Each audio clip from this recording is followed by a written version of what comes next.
오늘은 공포영화의 두 거장, 나홍진 감독과 태국의 반종 피산다나쿤 감독의 기대되는 신작 랑종을 더 무섭고 재미있게 즐기기 위해 알면 좋을 몇 가지 역사에 대해서 이야기해 볼까 합니다.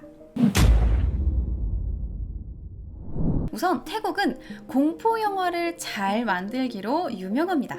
랑종의 연출을 맡은 반종 피산다나쿤 감독의 첫 장편 영화 셔터도 그렇고 태국 공포영화들은 마니아들 사이에서도 호평을 받고 있죠. 게다가 이번에 개봉하는 랑종은 태국어로 무당을 뜻한다고 합니다. 그러니까 대놓고 샤머니즘과 공포를 섞겠다는 거죠. 자, 그렇다면 영화를 훨씬 더 재미있게 즐기기 위해서 태국이 왜 공포영화를 잘 만드는지와 이번 영화 랑종의 배경에 깔려있는 몇 가지 독특한 문화적 배경을 설명하려고 해요.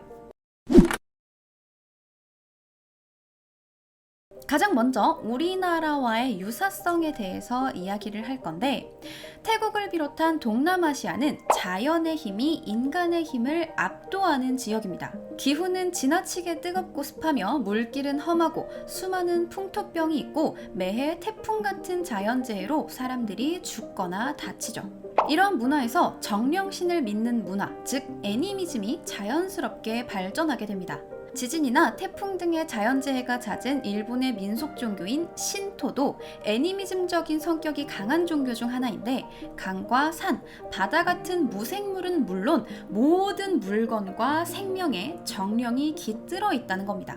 물론 인간에게 천둥, 번개, 비바람, 질병 등은 오랜 시간 두려움의 대상이었고, 이들을 실용화하는 것은 우리나라를 포함해 세계적으로 공통된 현상이기도 합니다.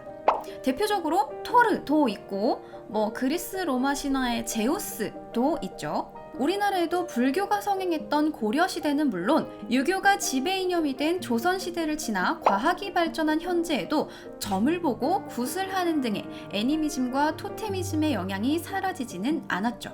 특히나 자연의 힘이 더 압도적인 동남아시아에서는 정령신에 대한 숭배 문화가 굉장히 크게 발달하게 됩니다. 또 태국, 미얀마, 캄보디아에서는 자기 지역에 살았던 조상신을 섬기는 문화가 흔한데, 흥미로운 점은 조상 중에 큰 원한을 갖고 죽은 인물을 신으로 모신다는 점입니다. 우리나라 민간설화도 착한 인물로 태어났지만 불운하거나 억울하게 죽은 사람들의 이야기가 많은데, 콩쥐팥쥐가 그렇고 효녀심청이나 자화홍련이 그렇죠. 기층 민중 사이에 한에 대한 공통적이고 보편적인 정서가 아시아 전역에 있다는 이야기입니다. 그래서 원한을 가지고 죽은 이들을 큰 신으로 받들어 오시면 그들이 자신들을 돌보아서 비슷한 화를 피할 수 있다는 믿음이죠. 이러한 공통점 때문에 태국 공포영화의 세계관이 되는 애니미즘, 토테미즘적인 무속신앙과 한이라는 정서를 한국인들도 큰 위화감 없이 자연스럽게 받아들일 수 있게 되고, 태국 영화가 훨씬 더 무섭게 와닿는 이유가 되기도 합니다. 실제로 반종 피산다나쿤 감독은 한국의 무속신앙을 소재로 한 나홍진 감독의 원한을 처음 받았을 때 태국의 무속신앙과 비슷한 점이 굉장히 많아서 놀랬다고 하죠. 자, 두 번째로는 종교 문화적인 부분입니다. 인도 차이나 반도의 대륙부 동남아는 상좌부 불교의 오랜 영향을 받았고 생활 문화에도 깊숙이 자리 잡았습니다. 상자부 불교의 기본 사상과 사후 세계관은 윤회론으로 요약될 수 있는데요. 생은 끊임없이 돌고 돌며 이번 생에는 잠시 인간의 몸을 입고 태어난 것뿐이라는 겁니다. 그래서 상좌부 불교의 수많은 수행법 중 사마타라는 수행법이 있는데 우리말로는 부정관이라고 합니다. 바로 시체 앞에 앉아서 시체가 썩어가는 걸 지켜보는 수행인데요. 이 수행을 통해서 육체의 욕구를 벗어나고 더 나아가 나와 내 몸이라는 집착을 버린다고 합니다.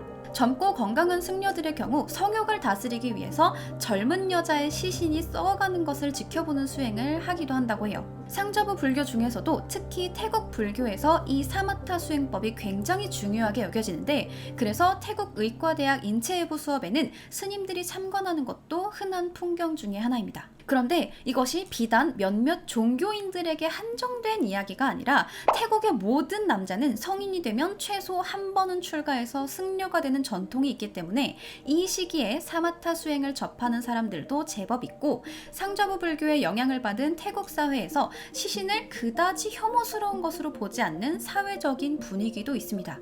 이러다 보니 외국인들 눈에는 혐오스러울 정도로 무섭고 잔인한 장면도 태국인들에게는 그다지 무섭게 느껴지지 않는다고 해요.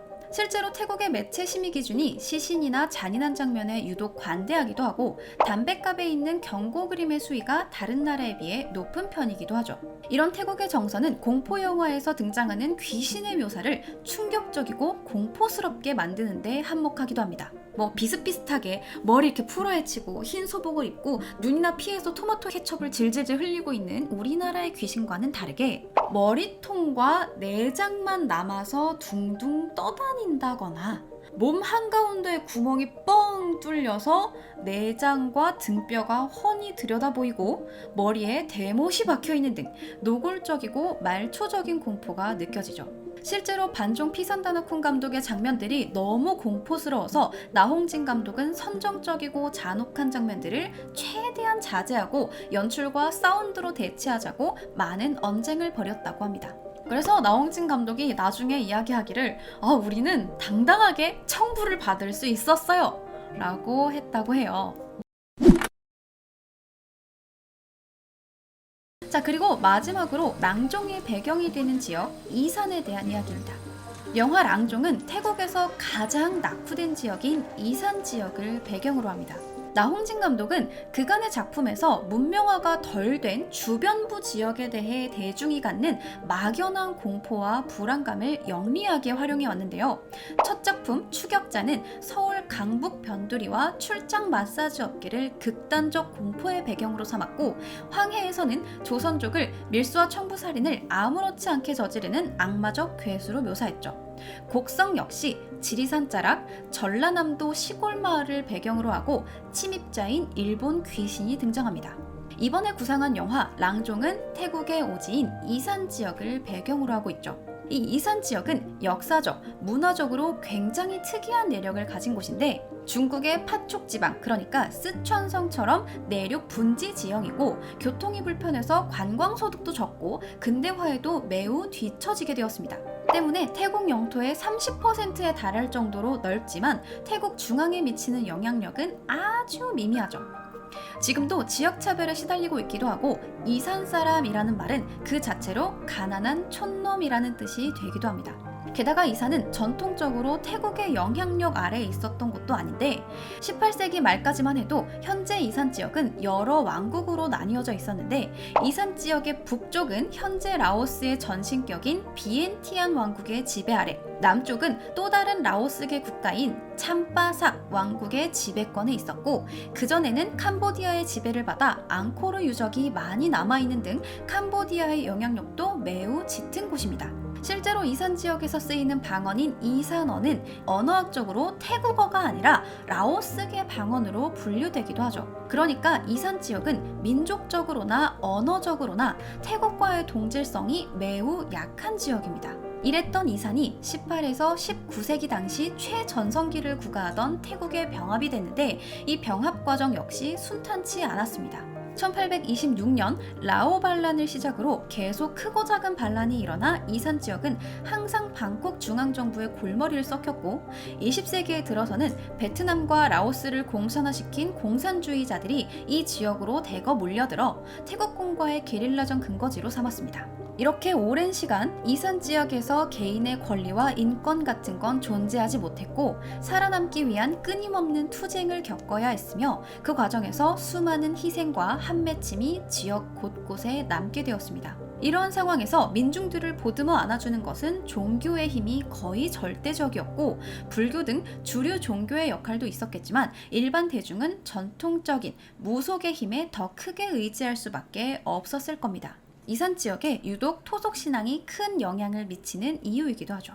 자, 이렇게 오늘 영화 랑종을 한 차원 더 깊고 재미있게 즐기기 위해서 태국의 문화와 이산이라는 지역의 특수성에 대해서 이야기를 해봤습니다. 오늘 영상 재미있으셨다면 구독과 좋아요를 부탁드립니다. 자, 그럼 오늘 컨텐츠는 여기까지. 안녕!